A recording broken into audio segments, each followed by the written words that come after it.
ಗಡಗಳು ಎರಡಾಗಿ ಒಡಲೊಂದು ತುಂಗೆಗೆ ಸಮವಿರಲಿ ಎರಡೂ ಕಡೆ,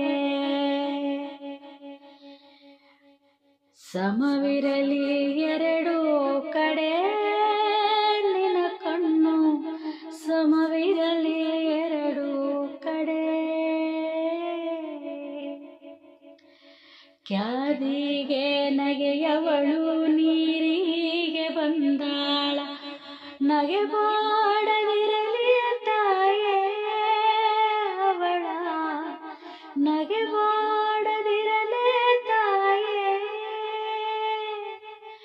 ದಯವಿರಲಿ ಕೈ ಮುಗಿವೆ ತಾಯಿ ತುಂಗವ್ವಗೆ.